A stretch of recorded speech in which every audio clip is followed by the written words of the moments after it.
அப்படியே தான் இருப்பீங்க, கடைசி வரைக்கும் இப்படியே தான் இருப்பீங்க. 12 கூடியவன் 2ஆம் வீட்டில் வக்கரமாகும் பொழுது பணம் மழை கொட்ட போகிறது. ராசிநாதன் வக்கரமான என்ன ஆகும்? உடம்பு படுத்தும். கும்பராசிக்காரர்கள் ஒன்று புரிந்து கொள்ள வேண்டும், லீவே எடுக்கக்கூடாது.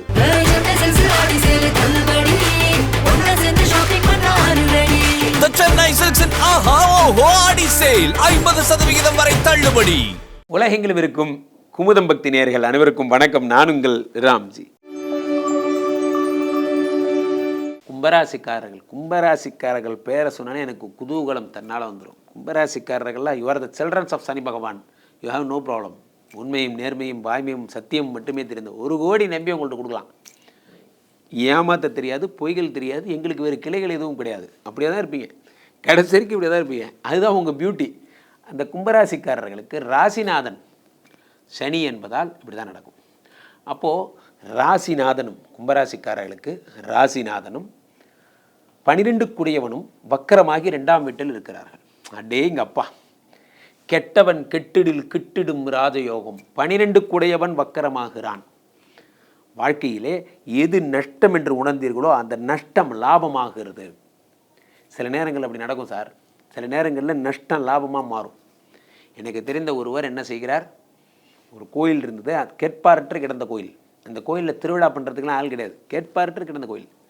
இப்போ இவர் என்ன பண்ணுறாருன்னா, தன்னால் முடிஞ்சதை கொடுத்து வருடம் செலிப்ரேஷன்ஸ் திருவிழா பண்ணிகிட்டே இருக்கார். அப்போ என்ன ஆகுது, எல்லோரும் கிண்டல் பண்ணுறாங்க, இந்த கோயிலுக்கு போய் பண்ணுறியே, இந்த கோயில் யாருமே இல்லாத கோயில், என்ன ஆகும். திடீர்னு ஒரு நாள் அந்த கோயிலோட அருமை பெருமை, அங்கே வந்து நிறைய பேருக்கு குழந்தை பிறந்துருச்சு, அங்கே வந்து நிறைய பேருக்கு வேலை கிடச்சிருச்சு, அந்த கோயிலோட பெருமை உலகம் ஃபுல்லாக தெரிஞ்சு போச்சு. கந்தசாமி படத்துக்கு அப்புறம் எப்படி கந்தசாமி கோயில் ஃபேமஸ் ஆச்சோ அந்த மாதிரி இது திடீர்னு ஃபேமஸ் ஆயிடுச்சு.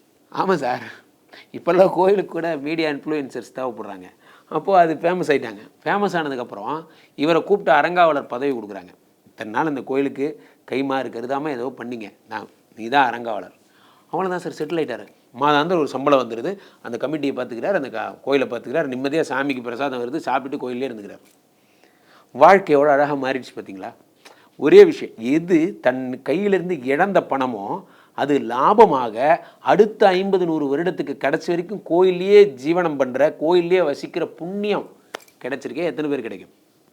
அதே போலத்தான் கும்பராசிக்காரர். நான் ஒருத்தருக்காக செலவு பண்ணேன் சார், நான் அவர் பண்ணுவார்னு பண்ணல, நான் மனசார பண்ணேன். அது எங்கிட்ட ஒரு கைக்குழந்தை இல்லை, ஒரு நல்ல குழந்தைனே வச்சுக்க, ஒரு குழந்தை ஒரு பொம்மையை காதலிப்பது போன்ற மனிதர்களை காதலிங்கள்ங்கிறான். ஒரு குழந்தை ஒரு பொம்மையை காதலிப்பது போல, அந்த பொம்மை ஏதாவது திருப்பி தரப்போதா கிடையாது. ஆனாலும் அந்த குழந்தை அந்த பொம்மையை காதலிக்குது, காரணம் அந்த பொம்மை அதுக்கு ரொம்ப பிடிக்கும். அப்படி நாம் காதலிக்க வேண்டும் மனிதர்களை. நம்ம என்ன ரிட்டர்ன் வரும் தான் ப்ராப்ளமே. அப்போ 12 கூடியவன் 2ஆம் வீட்டில் வக்கரமாகும் பொழுது பணம் மழை கொட்ட போகிறது. நிறைய பேர் என்ன நினைக்கிறாங்கன்னா, உங்களை கூப்பிடுவாங்க, இன்னொரு கம்பெனிக்கு வாங்க, வந்துடுங்க, எங்கள் கம்பெனிக்கு வாங்க சார், எங்கள் கம்பெனிக்கு வந்தீங்கன்னா உங்களை ராஜா மாதிரி வச்சுருக்கேன், நீங்கள் வாங்க. கும்பராசிக்காரர்கள்லாம் வெல்கம் கமான் அப்படின்னு கூப்பிடுவாங்க. ஒரு அழகான கதை சொல்கிறேன், இதை மைண்டில் வச்சுக்கிட்டிங்கன்னா உங்களுக்கு இந்த எண்ணமே போயிடும். ஒரு ஊரில் ஒரு 2 காக்கா இருந்துதான். ஒரு காக்கா கிராமத்து காக்கா, ஒரு காக்கா சிட்டி காக்கா. இந்த சிட்டி காக்கா தான் நீங்கள் சொல்கிற கார்ப்பரேட் கம்பெனின்னு வச்சுக்கோங்க. கிராமத்து காக்கா தான் இப்போ நீங்கள் இருக்கிற இந்த கம்பெனி. ஓகே, அப்போ இந்த சிட்டி காக்கா வந்து இந்த கிராமத்து காக்காவை கூப்பிட்டுச்சான், வாங்க, ஏன் போய் இந்த கம்பெனியில் போய் இருக்கியே, புளியோதரையும் சக்கரை பொங்கலும் தான் கொடுக்குறாங்க உனக்கு, சம்பளம்னு ஒன்றுமே கொடுக்கல, இந்த கம்பெனியில் போய் இருக்கியே, அதெல்லாம் எனக்கு பிடிச்சிருக்குப்பா, நான் இருக்கேன், அதெல்லாம் முடியாது, நீ வா எங்கள் கம்பெனி வந்து ஒரு தடவை பாரு அப்படிங்கிற மாதிரி ஏதாவது ஒரு உருவகம், ஒரு ஓமானம். அப்போ என்ன பண்ணுறாங்க, இந்த கிராமத்து காக்கா சிட்டிக்கு போகுதான். அந்த சிட்டி காக்கா என்ன பண்ணுதான், அங்கே பார்த்தியா எவ்வளோ பெரிய கட்டடம் பாரு, அங்கே பாரு அந்த கட்டடம் பாரு, அந்த கட்டடத்துக்கு பக்கத்தில் பாரு அந்த லேஃப்ட் பார்த்தியா, அந்த லேஃப்ட்டு கீழே தான் நாங்கள்லாம் குடியிருப்போம்.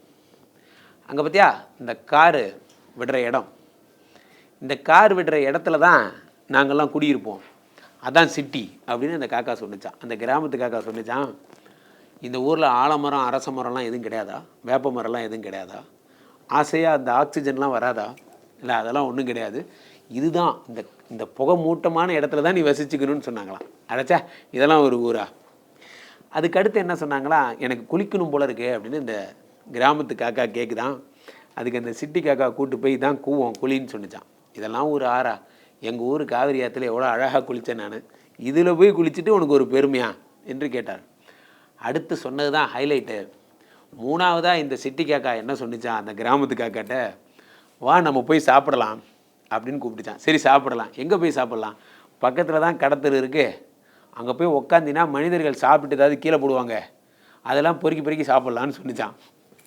அதுக்கு அந்த கிராமத்து காக்கா சொன்னிச்சான், எங்கள் ஊர்லலாம் எங்கள் ஓட்டு மேலே சாப்பாட்டை வச்சு கான்னு கூப்பிடுவாங்க, அதுக்கே நாங்கள் வரமாட்டோம், பிள்ளைக்கு பண்ணுவோம், அப்புறமா வந்து சாப்பிடுவோம். நீ என்னடா இங்கே பிச்சை எடுத்து திங்கிற, இதில் உனக்கு ஒரு பந்தா வேறையான்னு சொல்லிட்டு அந்த சிட்டியை விட்டுட்டு அந்த கிராமத்துக்கு அக்கா ஊருக்கே போயிருச்சான். சார் நீங்கள் இருக்கிறீங்க பாருங்கள், ஒரு கம்பெனி ஒரு 10 வருஷமாக இருக்கீங்கல்ல, இங்கே கௌரவமாக இருக்கீங்க, அதை தயவுசெய்து நம்புங்க. இந்த கௌரவம் புது கம்பெனியில் கிடைக்காது.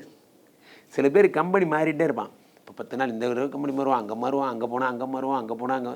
கௌரவம் தான் முக்கியம். இந்த சிட்டி காக்கா கிராமத்து காக்கா மாதிரி தான். இங்கன்னா சாப்பாட்டை இலையில வச்சு சாப்பிடுப்பான்னு கூப்பிடுவாங்க, அங்கன்னா கீழே போடுவாங்க, பொறுக்கி சாப்பிடணும், அவ்வளோதான் வித்தியாசம். புரியுதா? அப்போ கிராமத்து காக்காக்கு சிட்டி காக்காவுக்கு இருக்கிற வித்தியாசம் என்னவோ அதே போல தான் கும்பராசிக்காரர்களுக்கு நீங்கள் ஆல்ரெடி நல்லா தான் இருக்கீங்க, ஆனால் அதை நம்புங்க. நான் கார் தான் சார் ஓட்டுறேன், ஓட்டிட்டு போங்க, நான் ஜாலியாக இருக்கு, சந்தோஷமாக இருக்குது, பிடிச்ச வேலையை செய்யுங்க. பிடிச்ச பணியை செய்கிறது இறைவன் கொடுத்த வரம். அப்போ 12 கூடியவன் 2ஆம் வீட்டில் இருக்கும் பொழுது பணமழை கொட்ட பிடித்த பணியை செய்ய போகிறீங்க. ஒரே ஒரு பிரச்சனை, ராசிநாதனும் சேர்ந்து வக்கரம். ராசிநாதன் வக்கரமான என்னாகும், உடம்பு படுத்தும். எப்படி படுத்தும்? காலைல எந்திரிச்சா வேலைக்கு போகலாமா வேணாமா, ஃபஸ்ட்டு கேள்வி அதான். ஃபஸ்ட்டு பாஸுக்கு ஃபோன் பண்ணுவீங்க, அம்மா முதல்ல இந்த ஆள் வேலைக்கு வந்தானால தெரிஞ்சுக்கலாம் அப்படின்னு ஃபோன் பண்ணி, ஹலோ சார் நல்லா இருக்கீங்களா சார், எங்கே சார் இருக்கீங்க அப்படிங்கிறது அவர் சொல்லணும். ஒன்றும் இல்லைப்பா, நைட்டு கொஞ்சம் பார்ட்டி கொஞ்சம் ஓவர் ஆகிடுச்சு, நான் லீவ் இன்றைக்கி. ஓகே சார், தேங்க்யூ சார், நானும் ஒரு off day leave sir. Off day லீவுங்கிறது அப்படியே எக்ஸ்டெண்ட் பண்ணி ஃபுல் டே லீவ் ஆக்கிடுறது. என்ன ஒரு ஐடியா. நம்ம என்னென்ன பாஸ் இருந்தால் தானே நம்மளை திட்ட போகிறாரு, அவரே லீவு நானும் லீவு, இப்படிலாம் உங்களுக்கு தோணும். பாஸ் இல்லாதப்போ அந்த இடத்த நம்ம போய் சிறப்பாக செய்வோம்னு நினைங்க சார். கும்பராசிக்காரர்கள் அப்போ தான் அடுத்த பாஸ் ஆகிங்க. நீங்கள் அவர் லீவ் போடும்போது கூடவே சேர்ந்து லீவ் போட்டிங்கன்னா எங்கேருந்து நம்ம பாஸ் ஆகுறது? அப்போது கும்பராசிக்காரர்கள் ஒன்று புரிந்து கொள்ள வேண்டும், லீவே எடுக்கக்கூடாது. லீவ் எடுக்காமல் ஹார்ட் ஒர்க் பண்ணிங்கன்னா சனி பகவான் 2ஆம் இடத்தில் இருந்து பணமழை கொட்டப்போகிறார். சிட்டி காக்காக்கள் வரும், உங்களை அழைத்து செல்லும். ஒரு விஷயம் புரிந்து கொள்ளுங்கள், சாப்பிடுவதில் கூட ஒரு கௌரவம் முக்கியம். உங்களுக்கும் கம்பெனியில் கௌரவம் முக்கியம். மீண்டும் ஒரு நல்ல சந்திப்போம். நன்றி, வணக்கம். இந்த சேதாரத்துக்கு மேல கொடுத்தீங்கன்னா உங்க காசை வேஸ்ட் பண்ற மாதிரி தான்.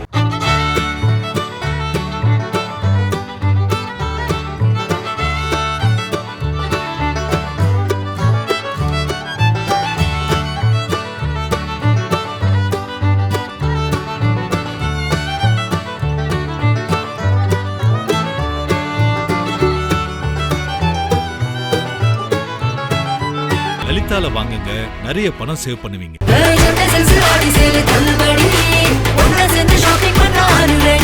The Chennai Silks in Aha Oho Adi Sale 50% வரை தள்ளுபடி.